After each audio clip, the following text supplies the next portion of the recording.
பொன்முடி வழக்கில் உச்சநீதிமன்றத்தில் மத்திய அரசு தரப்பு வழக்கறிஞர் பதில் அளித்திருக்கிறார். முழு விவரங்களை செய்தியாளர் வெங்கடேசன் வழங்கியிருக்கலாம். வெங்கடேசன், விவரங்கள். வெங்கடேசன், வணக்கம். பொன்முடிக்கு மீண்டும் பதவி பிரமாணம் செய்து வைக்க ஆளுநருக்கு உத்தரவிடக் கோரிய தமிழ்நாடு அரசின் மனு இன்று உச்சநீதிமன்ற தலைமை நீதிபதி DY சந்திரசூட் தலைமையிலான அமர்வு முன் இன்று மீண்டும் விசாரணைக்கு வந்தது. அப்போது மத்திய அரசின் சார்பில் ஆஜரான அட்டர்னி ஜெனரல் பொன்முடிக்கு மீண்டும் பதவி பிரமாணம் செய்து வைக்க ஆளுநர் ஒப்புக்கொண்டுள்ளார். அதற்கான நிகழ்வு மாலை நடைபெற உள்ளது. ஆளுநருக்கு உச்சநீதிமன்றத்தின் உத்தரவுக்கு எதிராக நடந்து கொள்ளும் எவ்வித எண்ணமும் இல்லை என்ற ஒரு விஷயத்தை தெரிவித்தார்.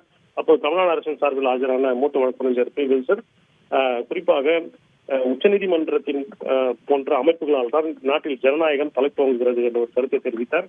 இருப்பினும் இருதரப்பு வாதங்களை பதிவு செய்து கொண்ட உச்சநீதிமன்றம் இந்த வழக்கு விசாரணையை வேறொரு தேதிக்கு தள்ளி வைத்துள்ளது.